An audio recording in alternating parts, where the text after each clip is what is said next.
Assalamualaikum warahmatullahi wabarakatuh.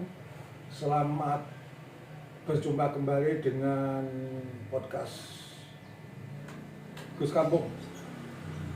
Salam Rahayu juga pemirsa yang berada di seluruh Indonesia. Ini saya Dr. Husnul Mufid MPDI, sejarawan dari Surabaya. Ini saya kedatangan tokoh budayawan, tokoh keris yang bernama Empu Batu, Bagus Empu Batu, dengan Bapak Wiran Siswanto. Saya hari ini sengaja mau bincang-bincang wawancara dengan tokoh kita yang akan menggelar pameran keris di gedung Bulkan. Kemudian beliaunya sebagai Teman kepanitiaan di bidang usaha juga. ya, beliau yang akan membantu Bapak Empu Bagus Empu Batu. Saya bagaimana kondisi kesehatan sekarang? Alhamdulillah baik semua kesehatan kita maupun kondisi secara umum. Ya, bagaimana juga kondisi kesehatan Bapak? Alhamdulillah sehat jasmani rohani, siap untuk menggelar pagelaran wisata dan bulan depan akan digelar. Ya. Nah, ini saya mau tanya, ini gimana persoalan dunia perkrisian pada saat ini pasca pandemi? Saya persilakan Bapak Bagus Empu Batu. Yang pasti saya juga hanya pengamat saja. Saya memang tidak ahli di dunia keris, tapi minim menganalisa tentang budaya keris, budaya mungkin itu reok, mungkin budaya-budaya kultur-kultur yang lain, termasuk yang selama ini saya tekuni adalah perkenalkan juga, saya adalah Ketua Paguyuban Pelestari Budaya Aksara Jawa, Jawa Timur, yang dimana terkait dengan kembali lagi mengangkat kultur budaya-budaya kita ini.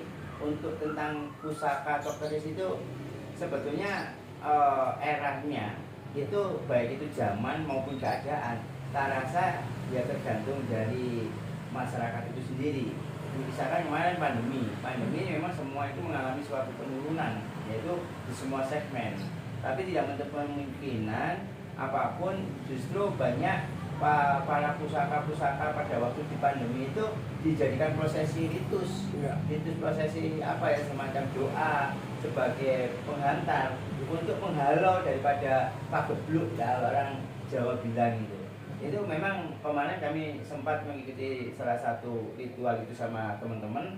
Ternyata keris itu juga bisa untuk menyingkirkan pagebluk yang ada, itu sebagai keyakinan.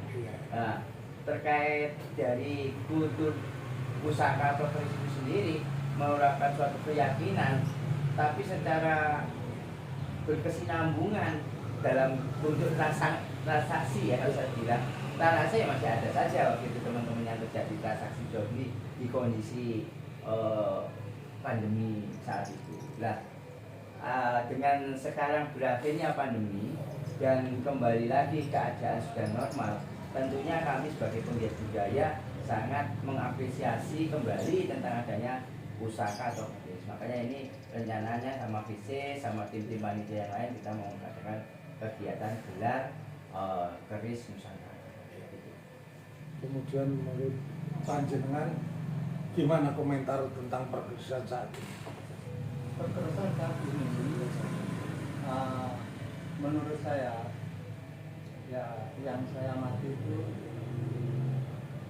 ini timing yang pas ya, dimana ini setelah bulan Suro atau habis bulan Suro ya, bulan Suro jalan ini untuk membangkitkan budaya leluhur yang mana terkikis dengan zaman. Kalau kita semua ini, generasi kita tidak tahu apa yang ditinggalkan leluhur itu. Jadi dengan adanya mau diadakan gelar pameran pusaka itu, dua menyatukan yang penghobi ya, pusaka itu tadi, juga menyatukan persaudaraan di dalam mengenai keris pusaka tinggalan kita, leluhur kita.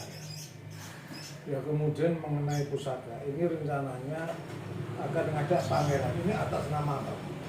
Kita rencananya event pameran ini atas namanya adalah Pasopati. Seribu Kita, Pasopati. ya, kita tergabung di Pasopati. Pasopati itu paguyuban spiritual, supranatural dan paranormal, yang dimana ada keterkaitan antara kita dengan hal-hal yang nilai-nilai budaya kearifan lokal. Ini kita ada di Pasopati Nusantara yang bekerja sama dengan beberapa pihak, ya saya bilang pihak yang nanti ada dilaksanakan di Gedung Vulkan. Nah, terkait ini rencananya besok hari Jumat itu kita mengadakan technical meeting untuk para peserta.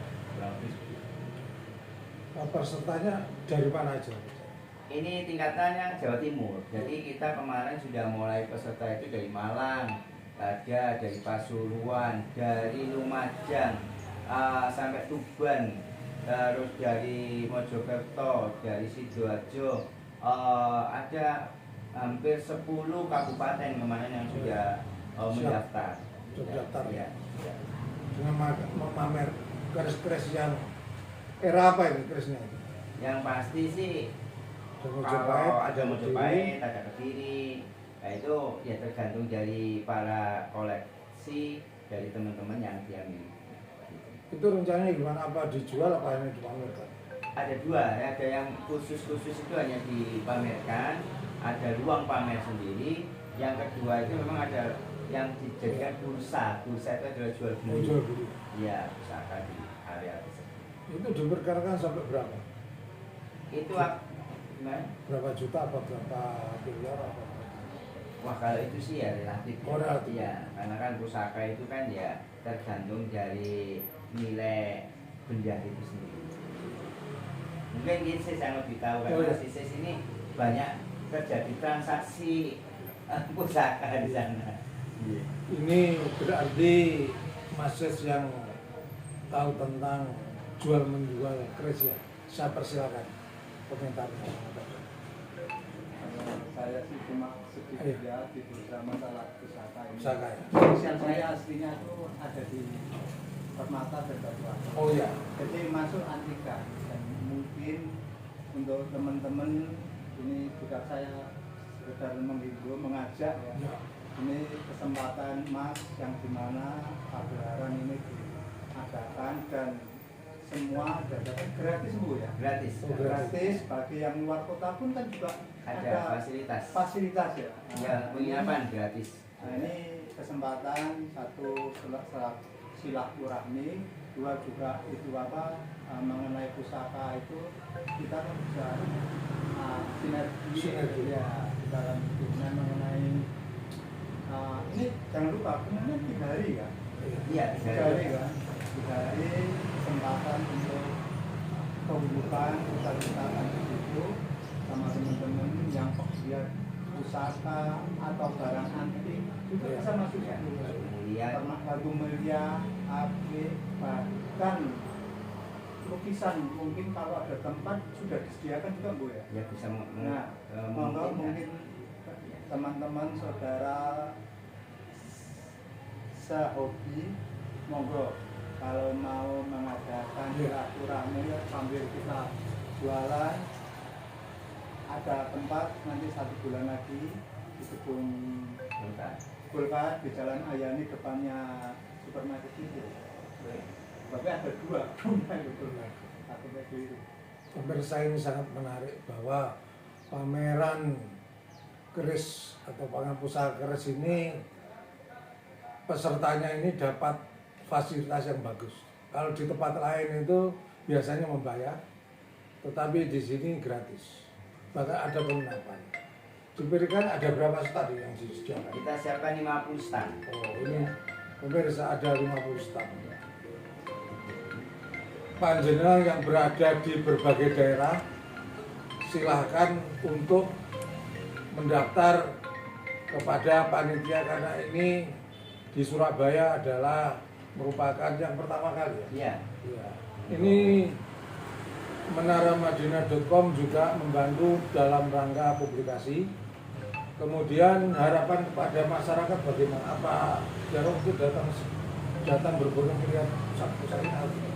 Harapan kita seperti itu, karena memang pameran ini kan tujuan kita adalah memberikan edukasi secara nilai budaya, nilai ekonomis untuk pusaka itu sendiri, khususnya tentang edukasi keberadaan pusaka itu dilihat dari fungsi, manfaat maupun dari kultur budayanya itu sendiri. Dengar-dengar pemirsa bahwa pada 89 Ya, 10 September, 1 bulan lagi akan diadakan pameran pusaka terbesar di Surabaya di gedung Golkar, Jalan Ahmad Yani, Ahmad Yani 311 yang mengadakan Pasopati Nusantara Surabaya. Beliau adalah tokohnya dan beliau ini juga tokohnya itu. Silakan untuk mendaftar mumpung masih 1 bulan. Nah, kemudian kok bisa gratis ini apa? Apa yang mendukung? Siapa yang mendukung? Jadi kebetulan kita ada pihak DPD MKGR ya, MKGR Provinsi Jawa Timur yang mensupport kita.